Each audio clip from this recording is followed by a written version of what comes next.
What is going on, guys? Welcome to Greggles TV. In this video, I'm going to go through why I bought this electric car. It being my first car, I'm going to give you my first impressions, what I like, what I don't like, and I'm going to kind of give you a backstory about how this all came to be. So let's go into the backstory first. So I'm a YouTuber. That's my full-time job. Also a full-time stay-at-home dad. So that's what I do. Before I did all this, I had a 9-to-5 job, and I had a car, a regular car, gas car. And ultimately, after the lease was over with that, we really didn't need it. We only needed one car. So we ended up getting rid of that car, and we lived off one car for about 3 years. So my son's getting a little bit older. He's getting into activities, where he's going to start to take classes and things like that.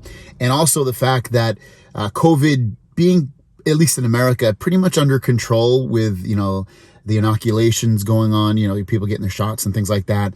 It's a lot better, and things are opening up a lot more as well. So at this point, we need a car, and we need a second car. So I wanted to get a car. I was thinking about what to get, and I was like, I really want to get an electric car. And I was like, maybe I'll get a Tesla. But Teslas, honestly, are so expensive. There's really no rebates from the federal government really right now at the time of making this video with it. There's also no rebates from them either. But if you get an electric car from one of the other car manufacturers like Kia or Ford or Hyundai or anybody like that, Nissan, they give tons and tons of rebates. You get the government rebate a lot of the time, which is $7,500. You get a state rebate, which for California is $1,500. And then you also get a lot of dealer and, company rebates, like Kia has rebates. The dealers have rebates. So like you get a lot of money off.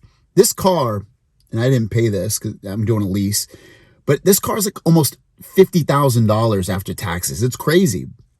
Very, very expensive. But with all the rebates, it dropped down to about 31 after taxes or something like that. It's amazing the amount of money you can get off right now with electric cars that are not Teslas. So with that said, let's take a look around the car first. Again, this is the Kia Niro EV EX Premium. So it's the high-end one. So it is a hatchback, and I'll be honest with you, I'm not super duper in love with the way it looks. I think it looks okay. I actually like the way the Leaf looks better on the outside, but I really like the way the inside looks, and it's very roomy inside, which we'll take a look at. But, way it looks. Oh, one thing right here, when you want to open up the gas tank, just press that. The doors have to be unlocked, and you have your chargers, pull these flaps off, and you can charge real easily. You get the blue accent colors on the front grille, and there you kind of see what the front looks like. I actually kind of like the way it looks. And there's no exhaust, obviously. It's completely electric. There's no gas, nothing. Just, again, completely electric. There you go. There's the back. Open up this trunk. There you go. Pretty good trunk space for the most part, Not as much as our other car, but definitely enough to get me by. You can lift this up and put other stuff in here. You can lift this up and put a spare tire. It doesn't come with a spare tire, but I don't really need anyway. I have the roadside assistance. You got some speakers in the back here. You have the privacy shade. The seats do go down. You lift them up and then just push them ahead. One thing I wish this car did have, and again, it's the highest end you can get, it doesn't have a button to close it, and neither does the controller. So it's kind of for me, it's a little bit of a bummer to have to close that, especially with this being the premium edition. Here's the back seat. Again, you get, blue accent right here. I don't mind it, whatever. I'd probably rather it just be straight up black, but no worries with that. You have my son's little car seat back here. Sitting in here, I'm 5'10", and, obviously I'm the driver too, but just sitting back here, I definitely have a good amount of room for the most part sitting here. It's not too bad. I definitely would be pretty comfortable. Now you could fit 5 people in this car. The person in the middle is going to be super tight, but it's not too bad. You have some vents down here. Right there, you have your vents. For some reason, this one doesn't have like a storage thing like this one, a little net thing. Speakers on the doors, power windows, power locks, blue accenting again on right here. All right, and then we have inside, you have the panels right here. They're going to give you access to the windows and things like that, the mirrors, back seat lock windows and doors so that the kids can't get out, child-proof stuff. unlock, lock all the doors. You have instrumentations over here for like lane keep assistance and stuff like that. This auto button, I don't know if you can see that. I'll try to get a little bit closer. That auto button is kind of cool. That will, when you're fast charging, it will stop it so that someone can pull it out when it's done reaching a certain charge. But otherwise, it'll keep it locked in so they can't pull out your charger if you're charging. Here's a look at the instrumentation panel in front of me. So you can see I have 198 miles of range left, and I have it on eco mode. You can see how long of a trip I've taken. The weather outside, if I'm in park or whatever, how many miles are on the odometer. So this car totally has 144 miles driven on it. Eco electric. Here's the infotainment center. It does have Android Auto. So this is Android Auto. It works so much better on here than my other car. It's way more updated, but it's actually, if you haven't used this, it's actually really cool. It also has Apple CarPlay as well. So I can go into any of these apps. I can go into Spotify and kind of use it just as I would on my phone almost in a way. Home button to go back here. You have all your car apps. You go into text messaging, settings, directions, music. Outside of Android Auto, you have some other stuff in here. You have your maps, because it has built-in navigation. You have sounds of nature, which it'll play like, like rain sounds or whatever. It's kind of cool. I actually like that. Navigation menu, phone menu, UVO, which is their like smart car stuff. You can go in there and check your charging and all that kind of stuff. Down here you have wireless charging. Right here, this is going to be where you plug in so you can use Android Auto and Apple CarPlay.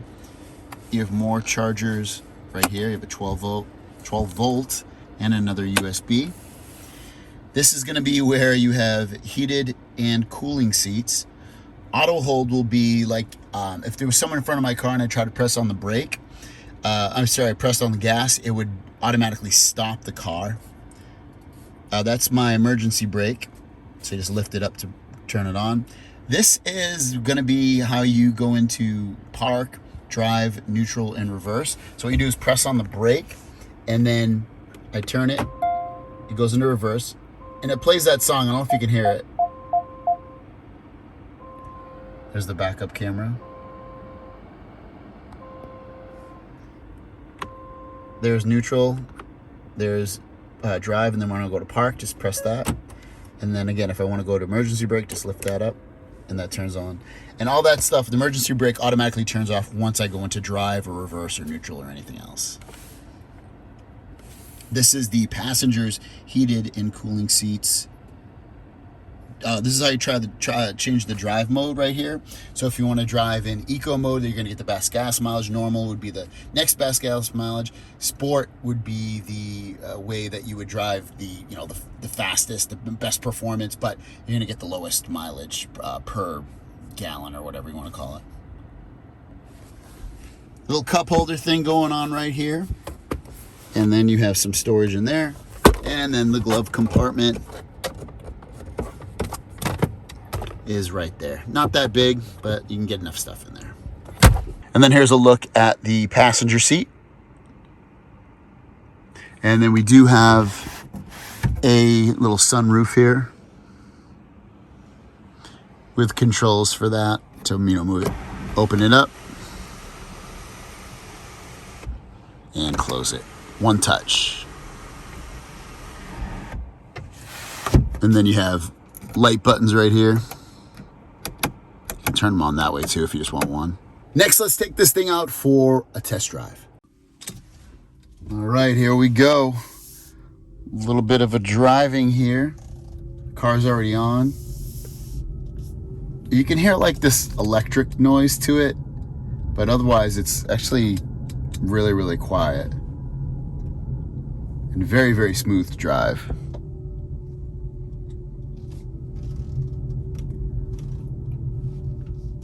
I have it in eco mode currently. And I'll switch this over. It's in sport mode. It's like, I think this car goes 0 to 60 in like 6 seconds, which at that point allows it to compete with like a sports car or something. It's very, very cool.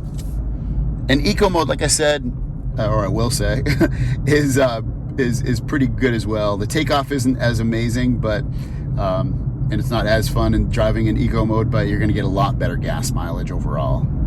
The other interesting thing about eco mode is that when you take your foot off the pedal, like the gas pedal or the electric pedal, whatever you want to call it, it ends up like almost stopping the car. Like I just took it off. Instead of letting the car kind of roll down, it almost feels like it's stepping on the brake. It's a pretty interesting thing. But overall, the ride is wonderful. It's very quiet inside the car, and it's just a joy to drive. Very, very fun. So after having the Kia Niro EV EX Premium for, I don't know, 4 or 5 days at this point, I have definitely a bunch of impressions about it. First of all, going from gas to fully electric is a pain in the ass, somewhat. And what I mean by that is you can charge at home, but it comes with a level 1 charger. But the problem is that it is ridiculously slow. For me to go to like from 0 to 90% battery life, it would literally take, on that level 1 charger, this is not even a joke, 53 hours. Again, 0 to 90%. But most people aren't going to need to do that. Most people might only need to go up 20% or so. So it does take a little bit. That level 1 charger is ridiculously slow. If you might get by with it though. If you only drive, 10, 20 miles a day, you'll probably be fine with that. It's, you just get it to a certain point and then just plug it in and then you're good to go. That's fine. The other part is I'm going to get a level 2 charger installed. That does have a cost to me. It's probably going to end up being about $1,200 for the level 2 charger and the installation of upgrading my panel, my power panel, so that it can accept such a high power outage. So that's, again, there's a little bit of a cost there, unfortunately. Driving this is amazing. It's so quiet, very, very smooth. You don't get that feeling like you're changing gears because there's no transmission. So what's cool about it is when you're driving, it's just very, very smooth. It's fast if you put it into sport mode. Even in eco mode, it's actually pretty freaking good. I was actually really impressed with how fast and smooth that it rode. It's very quiet inside. It's just an overall enjoyable ride. Now, go back to the charging real quick. If you don't want to charge at home at all, you're going to have to bring it to one of these chargers that you find. Now, for me, around me, there's some free charging, but you're allocated to only use it about 2 hours, which at that point, and it only gives you about 40 miles of range over that 2 hours. So it's pretty slow. I can bring it to a fast charger, which I did, but it kicked me off after 30 minutes. And you have to pay for it, and it can be kind of expensive. It can be, at least in California where I live, I've seen it for as low as 31 cents a kilowatt or as high as 59 cents a kilowatt. And I know it can get cheaper or more expensive depending upon where you live or where you are seeing these chargers.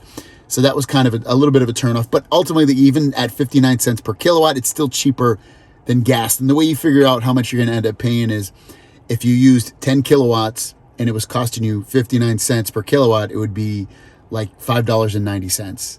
And that could potentially give you 100 miles of range or 80 miles of range. So it's definitely cheaper than gas overall. In terms of mileage and is it accurate with the mileage that it shows on there? It's actually pretty accurate. I noticed with eco mode, it's pretty much spot on within a mile or two. I've read online and seen some videos where people are saying they're getting 300 miles of range out of this car. It is rated for, I think, 230 miles, but people are getting way over that.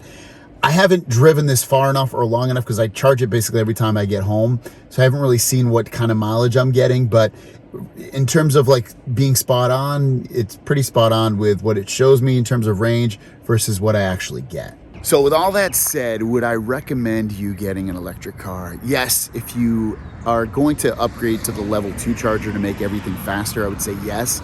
At that point, it's definitely worth it. So, but again, there's a cost to that. If you need to upgrade the panel outside and buy a level 2 charger, then you're going to pay more. But ultimately, these things are so fun to drive and they're really easy to drive. There's a lot of tech in them. It's the future, obviously, of automobiles. And overall, I'm super happy that I got it. And I can see once I do get my level 2 charger, my anxieties and my frustrations with it charging so slow are going to be that much better. And I never basically have to go anywhere to charge. I can just always charge at home because it's really more of a commuter car and just getting around and bringing my son around places than it is for me to take these long car rides. But even if I did take long car rides, you can charge these pretty much anywhere. There's adapters to allow these cars to charge at Tesla chargers. There's other non-Tesla chargers you can go look at. There's apps to find those chargers. There's maps on here that allow you, without even having to use your phone, there's maps on there that'll allow you to find the chargers as well. So overall, it's, you know, freaking pretty cool. The other thing, the app is ugly, but it works pretty well. Sometimes it doesn't update my charging information, like how much battery it's charged up to, but it's cool. With the app, I can stop, I can turn the car on and off, I can lock it, I can check out the battery percentage, the mileage that I have. You can check out a lot of information. So that was really, really cool with the Kia app as well. It just doesn't look that pretty. Whatever, it's a cool car. Very happy I got it. Very comfortable inside, very roomy for the size that it is. And there you guys go. If you have questions, let me know in the comments down below.